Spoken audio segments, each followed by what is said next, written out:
un cambio de tema tan brusco, ¿no? Bueno, papo, está fuerte eso. Nada fácil.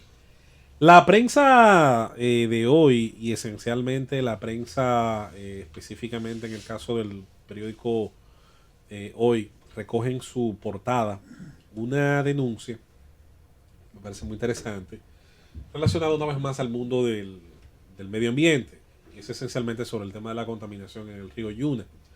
El río Yuna, como muchos otros cursos de agua, es no solamente un punto de escorrentía natural del preciado líquido en su dirección hacia el mar, sino que se convierte de manera natural, de manera penosamente hasta cierto punto permitida por las autoridades, se convierte en una cloaca a cielo abierto. Primero, las comunidades de Cotuí y de Fantino no tienen, en su estructuración como municipios, no tienen sistemas de alcantarillado. Y esos sistemas de alcantarillado, que en algunos casos existen de manera muy limitada, las acometidas públicas no están diseñadas para que por gravedad las aguas servidas, las aguas tratadas, las aguas negras, lleguen a una planta de tratamiento. Bien podríamos nosotros hacer un plano mental, los que, vamos a decir, queremos conocer este país bien. Yo siempre le pregunto a la gente cuántas de las 32 demarcaciones políticas conoce. Yo digo que si usted conoce 20 o más, usted está, yo diría, muy por encima de la media en cuanto a conocer el país. Y de los lugares a los que usted ha ido y donde ha estado, ¿en qué lugares podría decirse que hay ciertamente una capacidad de manejo de las aguas servidas que no ponga a prueba el curso de agua natural más cercano? Y señores, nosotros como país no sacamos buenas notas. La ciudad capital es el mejor ejemplo de ello. Yo siempre he mencionado cuando se han puesto de moda y cuando se convocan luchas populares sobre algunos temas relacionados al medio ambiente, que por sí mismos no son malos, no son negativos, como el caso, por ejemplo, de que ya se menciona muy poco, ya la gente se le olvidó lo de Loma Miranda, ¿verdad? Gente que antes de la lucha ni sabía que estaba, ni dónde estaba, ni cómo se llamaba, y que después de la lucha lo ha vuelto a olvidar convenientemente. Que durante la lucha eran capaces de matarse. Claro, por Loma Miranda. Y que de hecho terminaron muchas veces hasta defendiendo a Loma Miranda, se dijeron cosas que no eran ni siquiera científicamente comprobables, como los famosos temas de agua, que yo pienso que se exageraron en un momento dado. Ahora, si a usted le preocupa la contaminación de verdad y le da seguimiento a esa información que sale hoy en la portada del periódico Hoy, tengo para decirle algo. Le tengo malas noticias. La peor fuente de contaminación todos los días en la República Dominicana es el uso de agua para consumo humano, que después de utilizarlo bañándonos, cocinando, haciendo uso del inodoro, el uso de llevarse las excretas y todos los demás fluidos que salen del cuerpo, terminan en los pozos sépticos y desde allí drenan hacia el subsuelo del Gran Santo Domingo, creando una bomba de tiempo en términos sanitarios, además de lo que ya desde hace años se está permeando hacia los acuíferos, hacia las fuentes de agua que terminan en el río Isabela, en el río Osama, en Arroyo Hondo, en el Cachón de la Rubia, en los diferentes cursos de agua que terminan confluyendo con esas fuentes anteriormente mencionadas. Esa es la verdadera bomba de contaminación, claro, además de las que, por supuesto, señala la prensa, y qué bueno que lo señala y qué bueno que recoge el tema relacionado, por ejemplo, a los metales. Nos recuerda aquella terrible situación de Bajos de Jaina con la famosa planta que se suponía ayudaba a manejar los desechos tóxicos, tan tóxicos como las baterías de vehículos. Se terminó descubriendo que ahí ni se reutilizaba nada, ni nada por el estilo. Simplemente teníamos un vaciado y punto. De un elemento tan contaminante como era el plomo y otros metales que provenían de estos aparatos, de estas baterías de uso para los vehículos y para otras fuentes de energía, como es el caso de los inversores en las casas. El tema de nuestros ríos, muy penosamente debo decirles, sobre todo a quienes yo diría que de manera valiente y de manera sincera, que son la mayoría, hacen algún tipo de militancia relacionada al tema de medio ambiente. A veces los temas más dañinos en relación al medio ambiente no convocan popularidad para los reclamantes. No son los temas que a lo mejor mucha gente quisiera poner en boga. ¿Por qué? Porque siempre va a ser tal vez más llamativo cuando hablemos de medio ambiente señalar a una empresa grande, por ejemplo, una minera, señalar a una fábrica de tal o cual cosa, y es justo, debe hacerse cuando estas empresas violentan contra todo sentido común y contra toda legislación los límites que tienen de afectación del medio ambiente.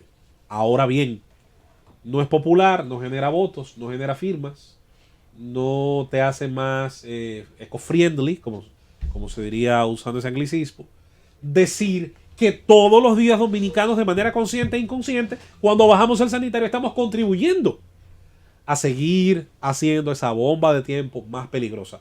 Una bomba de tiempo, la cual debo decir, los gobiernos de la ciudad no están capacitados porque no cuentan, primero, con la disposición de recursos, dada la propia violación consuetudinaria de los gobiernos dominicanos de su propia legalidad. La legalidad dice que un 10% de todo lo que tenemos es el presupuesto de la nación, va al nivel de gobernanza municipal. Eso, hipotéticamente, que aunque tengo mis dudas, si se hubiera cumplido desde que salió por allá por el 2003, 2004, a lo mejor los gobiernos municipales, por ejemplo, el Gran Santo Domingo, pudieran, como digo yo, en la mesa conjunta, si algún día logramos hacer que la misma exista, pudieran sentarse a hacer una propuesta relacionada a cómo, no voy a decir ya recuperar parte de lo que se perdió, por no decir que es imposible, me lo encuentro bastante difícil, pero hacerle frente desde ahora, pensando en las próximas generaciones, en ir de alguna manera reduciendo el potencial, insisto, de esa bomba llena, adivine de qué.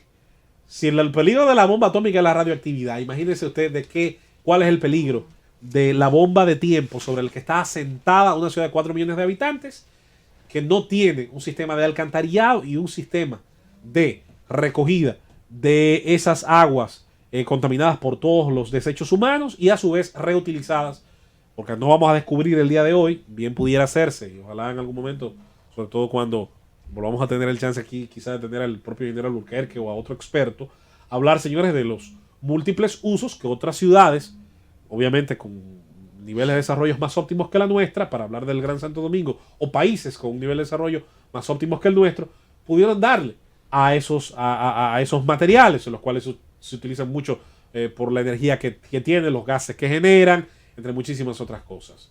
Lo del río Yuna no es más que una extensión, siendo el Yuna, a su vez, un río que recibe las aguas de otros cursos de agua altamente contaminados y de los cuales el hecho de haber construido ciudades, haber desarrollado verdaderas ciudades, sin ningún tipo de diseño que pudiera prevenir la muerte del río Camus, los problemas del río Jaya en San Francisco de Macorís, toda esa cuenca que alimenta, que drena hacia el Yuna todos esos ríos, desde la provincia Monseñor Noel, Sánchez Ramírez, provincia Duarte, La Vega, hasta llegar a la bahía de Samaná, que es donde finalmente desemboca en el mar. El Yuna, el gran río Yuna, no es más que un ejemplo de lo que perfectamente puede ocurrir en otros cursos de agua. ¿O cómo usted cree que bajan las aguas del Yaque del Sur tras pasar Santiago de los Caballeros? No es precisamente cristalinas y transparentes. Recibe el embate que ya ha recibido en menor impacto, en un impacto más limitado, de las poblaciones que están más al norte de su cauce. Pero al pasar Santiago, que es una población ya de 1 millón de habitantes, imagínese usted el impacto que genera. De manera que nuestros cursos de agua son esos testigos pasivos, silentes, de otro capítulo más de la ausencia de un verdadero Estado de Derecho, donde, primero, el que gobierna tiene que planificar, donde el que gobierna donde no se planificó tiene que corregir, y donde quienes no puedan ir de la mano de esos planes y leyes que pretenden corregir lo que ya tiene mucho tiempo haciéndose mal, entonces paguen las consecuencias. Todo lo contrario, en la práctica, los periodos de cambio de un gobierno a otro, sobre todo a nivel municipal, todo el mundo sabe, sobre todo la gente del interior que me escucha, para qué han servido. Han servido para entregar tierras públicas, propiedades públicas, y por cierto, generalmente las que están al lado de los ríos son las más dulces para ello, son entregadas a las huestes que, ante la necesidad de tener algo que puedan llamar propio, que es uno de los procesos más terribles de la pobreza, la necesidad, bueno, acuden allí, construyen, adivinen quién le da las planchas de zinc Y la madera. El plan social, no. No, el mismo político en campaña. Ah, pues, Sí, Aquí se hace campaña mientras más pobre el pueblo con materiales de construcción. sí. Y ese lugar donde se construye, ¿tú sabes que ha terminado de parir? Voy a concluir diciendo que hace un tiempo yo señalaba en mi cuenta de aquí hay Twitter. un problema con eso. Ciertamente los políticos y los gobiernos, gobierno o aspirantes a gobernar, gobiernos municipales, Sí. gobiernos ejecutivos, son los mayores, Los cómplices. vamos a decir, cómplices y motivadores Claro. Cójanse eso. de los barrios improvisados, de los sectores Te voy a mencionar un caso que tú te vas a caer para e atrás. incluso en zonas que son zonas, no solo que son zonas que son propiedad del Estado y a veces propiedad privada, sino también en zonas Te protegidas. voy a mencionar un caso que tú te vas a caer para Una atrás, barbaridad. que se le ha dado poca prensa, a mi entender. Yo mencionaba hace un tiempo, y con esto cierro, Francis, el caso de la islita, que tiene varios nombres. Se conoce como Isla Esperanza o Isla Osama. Tiene otros nombres más. Donde confluyen el Osama y el Isabel, aunque usted no lo crea, lo puede buscar ahora mismo en Google Maps si no me cree. Hay una islita olvidada, una isla fluvial. Es una isla producto de los distintos fenómenos que se dan ante la confluencia de los ríos. Se va sedimentando una capa y ese sedimento a veces termina incluso pasando por encima de la lámina de agua y genera una isla fluvial. Esa islita que está ahí, yo diría que la mano de Dios la ha protegido. Las crecidas del río y lo ancho del cauce ha impedido que alguien ponga una casa. Señor, Es vela que por no- nosotros y que no no se ocurra le ha mañana. ocurrido. Vela por nosotros. No pasa que Pero ¿tú sabes dónde ocurrió? Dando ideas. En Nagua. Búscate el caso, no me crean, ¿eh? La islita del río de Nagua. Donde una islita fluvial, otro fenómeno similar, se dio de que está llena. Porque esta por lo menos lo que tiene maleza. Esta por lo menos lo que tiene fauna, la poca fauna que puede quedar en el río. Esta por lo menos van las aves. Pero a aquella no le cabe una casucha más. Lo cual es extraño porque Nagua se encuentra en un nivel muy bajo por nivel del mar. Lo que puede, Una también, zona lo que puede muy generar también con una crecida de un río. Que se lleve Una todo. desgracia que cuando nos levantemos nos acordemos de San Juan de la Maguana, donde la Mesopotamia, Mesopotamia, sí. tenía una situación, digamos, similar, aunque allí más bien lo que había era una división del curso de agua más que una isla fluvial. Nuestros ríos, nuestros cursos de agua, son, así como lo son nuestros cementerios, nuestras autopistas, son también, entre otras cosas, membranas, son por así decir, microorganismos de un sistema, parte de un sistema, que muestran hasta qué punto la ausencia de un verdadero Estado de derecho y de autoridades preocupadas por defenderlo, entonces se pueda mostrar un resultado que mañana, en 10 años, 20, 30, ¿qué podemos decir?